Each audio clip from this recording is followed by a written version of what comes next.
अस्सलाम वालेकुम। राणा मोहम्मद अली बोल रहा हूँ यूके से। अच्छा जी। सवाल मेरा ये है कि जो नमाज कज़ा हो जाती हैं वो 6 साल की हैं, 2 साल की है, 10 साल आदमी ने नहीं पढ़ी, तो उसके मतलब हदीस से कुछ साबित होता है कि रसूल करीम ने हुक्म दिया हो कि ये आपने कज़ा नमाज अदा करनी है? साल 2 साल 10 साल की नमाज़ें अगर कज़ा हैं तो क्या उनकी कज़ा करने के पढ़ने के मुताबिक कोई हदीस है? कोई मासूमाना है सवाल?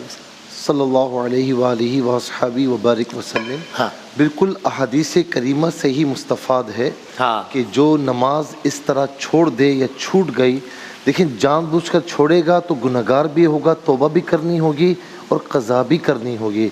और अगर छूट गई, सोता रह गया, जैसे हुज़ूर नबी करीम अलैहिस्सलातु वस्सलाम भी एक मकाम पर इस तरह हुआ ना कि आका अलैहिस्सलाम से ऐसा फ़ेल कैसे होगा, लेकिन तालीम उम्मत के लिए तो बाद में आपने क़ज़ा फरमाई, क़ज़ा नमाज को पढ़ा।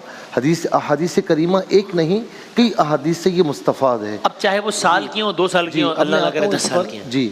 और अगर जानबूझकर नहीं छोड़ी, सोता रह गया, कोई ऐसा मामला हो गया कि उसका इख्तियार ही नहीं था, तो उसमें गुनहगार नहीं होगा, लेकिन क़ज़ा बरल करनी होगी। अच्छा, अब किसी की नमाज़ें एक यानी 2 साल की, 3 साल की, जितनी भी साल की क़ज़ा हैं, तो वो एहतियातन थोड़ा सा बढ़ा दे। हाँ, सेफ, क्योंकि अंदाज़ा गलत भी हो सकता है ना, सेफली थोड़ा सा बढ़ा दे और यूँ नियत करे जैसे फ़जर की नमाज कि सबसे पहले जो फ़जर की नमाज़ मेरी छूटी मैं उसकी कज़ा करता हूँ, फिर उसके बाद इसी तरह हर नमाज में इसी तरह करता रहेगा। अच्छा, एक मसला और भी है कि कोई तरतीब वार नमाज पढ़ता है, साहिब तरतीब है, उसकी मिसाल के तौर पर फजर में सोता रह गया, सही है, उसके लिए हुक्म है कि पहले उठकर वो कज़ा पढ़े, बाद में ज़ोहर की नमाज पढ़े। अच्छा अच्छा, ठीक है। इसका आप फ़िक़्ह जाफ़री उन्होंने बताएगा। मैं इधर एक सवाल ले लूँ, फिर एक साथ हम ले लेते हैं। ठीक। एक दो और सवाल भी आ रहे, तो अच्छा एक किबला ये बता दीजिएगा कि फजर के इस नियत से सोए रात में कि जनाब अभी उठ के फजर पढ़नी है और ना उठ सके, वो तो एक अलग मामला है। एक होता है कि इंसान कभी इस कैफियत में होता है कि पता है कि अब कोई 30-40 मिनट रह गए, अब अगर सोया तो बस कोशिश तो कर लूँगा, इस इरादे से ना सोए कि उठना ही नहीं है, लेकिन पता है कि अब गया तो फिर अब मुश्किल ही हो जाएगा काम। तो उस सूरत में क्या वो सोने का अमल यानी वो ममनू या हराम हो जाएगा या नहीं? बिस्मिल्लाहिर्रहमानिर्रहीम, सल्लल्लाहु अला हबीबी मुहम्मद व अला आलिहि व सहाबी बारक वसल्लम। जब फजर का वक्त इतना करीब हो जाए कि बंदे को पता है कि अब अगर मैं सोया तो आँख नहीं खुल पाएगी और फजर की नमाज कदा हो जाएगी, तो इस सूरत में उसके लिए अब सोना दुरुस्त नहीं है। अब वो जागे, जहाँ इतनी देर जाग कर गुजारी है, थोड़ा सा और जाग ले और फजर की नमाज पढ़ने के बाद ही आराम करे, अगर उसने आराम करना है तो।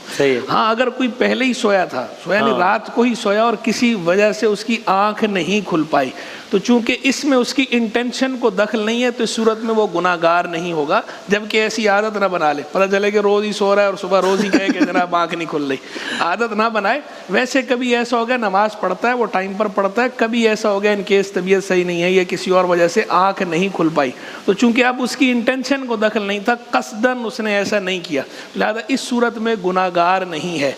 एहतियातन इस्तिग़फ़ार कर ले तो अच्छी बात है, गुनाह ना भी हो तो इस्तिग़फ़ार करना वैसे भी अच्छी बात है। हुज़ूर जाने आलम सल्लल्लाहु अलैहि वसल्लम का भी मुबारक तरीका था, अंबिया कराम अलैहिस्सलाम का भी मुबारक तरीका था, सहाबा कराम का, अहले बैत अतहार का, तमाम औलिया का तरीका था कि वो नेकियों के बावजूद गुनाह नहीं करते थे, फिर भी इस्तिग़फ़ार करते थे, अल्लाह से मुआफ़ी मांगते थे। तो इस्तिग़फ़ार कर ले तो अच्छी बात है, लेकिन तौबा लाजिम नहीं है इस सूरत में।